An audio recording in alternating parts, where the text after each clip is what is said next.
अमीरुल मोमिनीन हज़रत फारूक आजम रज़ियल्लाहु ताला अन्हु ने रूम की तरफ एक लश्कर रवाना किया। उसमें हज़रत अब्दुल्ला बिन खुदाफा सहमी रज़ियल्लाहु ताला अन्हु भी थे। आप सहाबी और अव्वलीन साबिकीन में से हैं। बयान किया जाता है कि आप गज़वा बदर में शरीक हुए। जंग में कभी फतह होती है और कभी शिकस्त। इत्तेफाक से उस जंग में दुश्मन के हाथों गिरफ्तार हो गए। जब जंग खत्म हुई और उसकी तपस सर्द पड़ गई तो उन्हें जंजीरों में जकड़कर शाह रूम हरकल के सामने पेश किया गया। बादशाह ने अपने सामने एतमाद से भरपूर और बुलंद हौसला नौजवान को देखा, जिसके चेहरे पर कोई ऐसी झलक नजर नहीं आ रही थी जो आम तौर पर उस मौका पर कैदियों के चेहरे पर होती है। वहाँ आजिज़ी, बुज़दिली, शिकस्त खोरी और मायूसी, सरासमगी और एहसास कमतरी का नाम निशान तक न था। बादशाह सैयदना मोहम्मद रबी सल्लल्लाहु अलैहि वसल्लम के असहाब के रूहानी कुव्वत व अजमत, इस्लामी शान और शौकत, दुनिया से बेनियाजी और ईमानी इस्तिकामत और साबित कदमी के हैरत अंगेज तज़किरे सुन चुका था, जिसके बिना पर उसे सहाबाए कराम के देखने का बहुत शौक था। एक नज़र देखते ही उसने फैसला कर लिया कि अब्दुल्ला की दीन से मोहब्बत, ईमानी और इस्तिकलाल और इस्तिकामत और साथियों के लिए इसार और कुर्बानी के मयार को परखा और जांचा जाए कि उस पर वो पूरे उतरते हैं कि नहीं। बादशाह ने पेशकश की कि अब्दुल्ला, तुम ईसाईयत कबूल कर लो, मैं तुमको अपनी हुकूमत में शरीक करके मुमताज ओहदा दूंगा और तुम्हें मुँह मांगा इनाम से खुश कर दूंगा। शहंशाह रूम को इस भारी और कीमती पेशकश से यकीन था कि उसके जरिया सरवर कायनात के सल्लल्लाहु अलैहि वसल्लम के एक वफादार व फ़कार असहाबी का जहन व जमीर खरीदने में कामयाब हो जाएगा। लेकिन उसे शिकस्त और नाकामी का मुंह देखना पड़ा। हज़रत अब्दुल्ला ने आधी बासयत किया दुनिया भर की दौलत, हुकूमत के ओज भी अपने दीन और ईमान का सौदा करने से इनकार करते हुए सर के इशारे से नफ़ी में जवाब दे दिया। बादशाह ने जब उनकी अजमत, नफ्स और पाकीज़ा बुलंद रूह की एक झलक देखी तो धमकी पर उतर आया और गए जो गजब से बेकाबू होकर हुक्म दिया कि उन्हें बुलंद दीवार पर खड़ा करके सूली चढ़ा दिया जाए और उन पर इस कदर तीर बरसाए जाएं कि जिस्म से रूह परवाज कर जाए। हज़रत अब्दुल्ला उस हुक्म से जर्रा भी खौफजदा नहीं हुए। न उनके दिल की धड़कन तेज हुई, न उनके जिस्म पर कोई लर्जा तारी हुआ। उसके बजाय कि उनके लबों पर एक दिल नवाज मुस्कुराहट खेल रही थी और चेहरे पर दायमी जिंदगी की चमक जलवा गिरती। हज़रत अब्दुल्ला के इत्मीनान और सुकून को देखकर बादशाह का खून खौल उठा और उसने अपने दिल में कहा, मैं इन्हें ऐसी दर्दनाक सजा दूंगा जो आज तक किसी को भी न दी गई। दूसरे लम्हा में बादशाह के हुक्म से बहुत बड़े कढ़ाव में पानी डालकर उसके नीचे आग जला दी गई। जब पानी खूब खौलने लगा तो एक मुसलमान कैदी को लाया गया और उसे वही पेशकश की गई जो हज़रत अब्दुल्ला को की गई थी।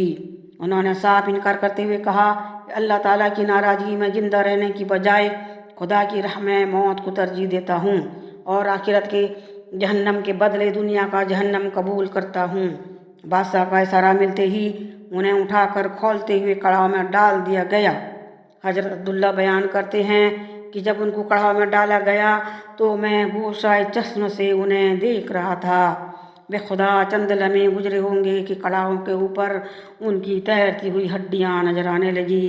उनके जिस्म का कहीं पता नहीं था।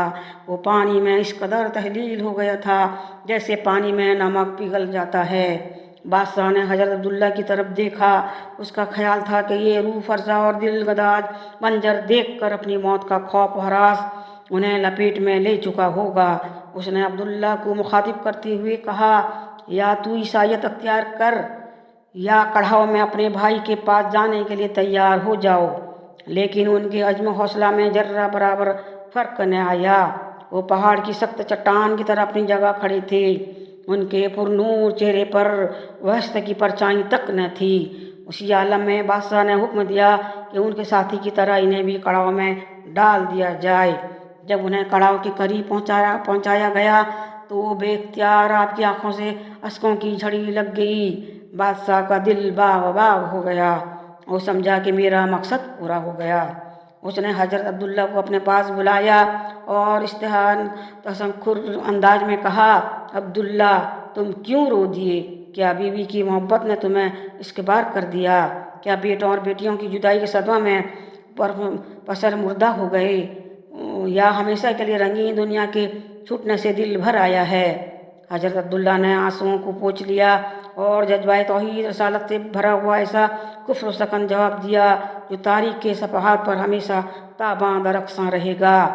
آپ نے فرمایا، بادشاہ روم، خدائے برتر کی قسم، میں بیوی بچوں کی محبت اور دنیا کی چاہت میں نہیں رویا، مجھے تو بس اس بات پر رونا آیا ہے کہ میری ایک ہی جان ہے جو اس کھولتے ہوئے پانی کی بھینٹ چڑھ جائے گی۔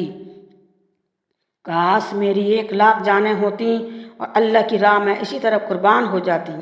شہنشاہ روم کو حضرت عبداللہ کے ولولہ انگیز جواب سے یوں محسوس ہوا کہ اس کے جسم میں بجلی کی رو دوڑ گئی ہے اور وہ رواس کے حواس میں چھا گئی ہے، اور اس کے دل سے ستوت شاہی کا غرور تمکنت حرف غلط کی طرح مٹ گیا ہے۔ اس نے اس نوجوان کو انتہائی بلندیوں پر فائز پایا اور اپنے کو اس کے مقابلے میں ذرہ ناچیز سے کمتر دیکھا۔ پھر اس نے حضرت عبداللہ کو قید و بند میں کھڑے ہوئے دیکھا، اور جب ان سے نگاہیں چار ہوئیں تو انہیں اپنے سامنے آسمانی فرشتہ جیسے دکھائی دیے جن کی نگاہوں میں شاہانہ رعب و جلال تھا، جو حکم صادر کرتا ہے اور اس پر حکم نہیں چلایا جاتا، وہ تعمیل کرنا نہیں جانتا، وہ اس لائق ہے کہ اس کے حکم کی تعمیل کیا جائے۔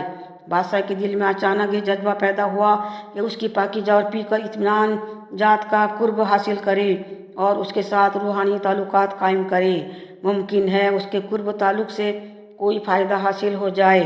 بادشاہ نے کہا، عبداللہ، کیا تم میرے سر کو بوسہ دینا پسند کرو گے؟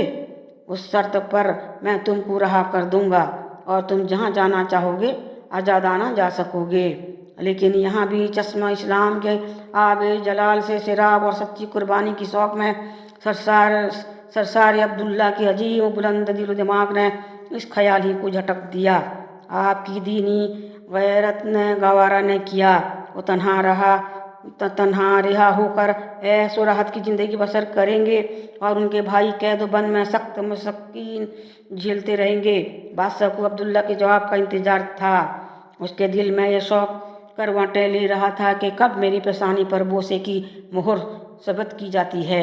اس کا خیال تھا کہ اس بہانے ایک تو میرے حکم کی تعمیل ہو جائے گی، دوسرے اس عظیم الشان کا قرب نصیب ہو جائے گا۔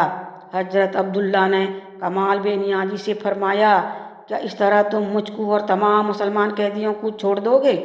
اس جرات مندانہ انداز مخاطب سے بادشاہ کے دل میں پہلے سے زیادہ ان کی عظمت نقش ہو گئی۔ دل ہی دل میں کہنے لگا، یہ کوئی معمولی انسان نہیں، یہ تو کوئی آسمانی فرشتہ معلوم ہوتا ہے۔ بادشاہ نے کہا، ہاں، تم بھی آزاد ہوگے اور تمام مسلمان قیدی بھی رہا کر دی جائیں گے۔ اس وقت کیفیت یہ تھی کہ حضرت عبداللہ اس سے بادشاہیت بھی طلب کر لیتے تو وہ بے خوشی اس کی تعمیل کر گزرتا۔ اے فیضان نبوت اور تاجدار عرب و جم رسول ہاشمی صلی اللہ علیہ وسلم کے دامن سے وابستگی اور آپ کی وفاداری اور غلامی کا اثر تھا، جس نے بادشاہ روم سے لباس شاہی چھین کر اسے غلامی کا لبادہ پہنا دیا تھا۔ حضرت عبداللہ نے شہنشاہ کی پیشانی پر آستین رکھ کر بوسہ لے لیا۔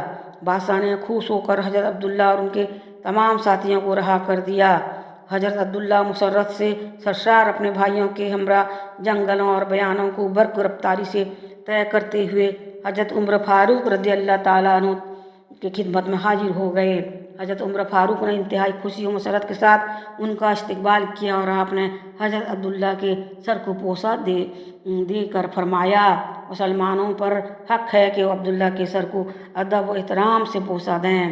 وہ عالم سے کرتی ہے بیگانہ دل کو، عجب چیز ہے لذت آشنائی۔ معاف کیے جا، اگر غلطی ہو تو معاف کریے گا اور سبسکرائب کرنے کو نہیں بھولیے گا۔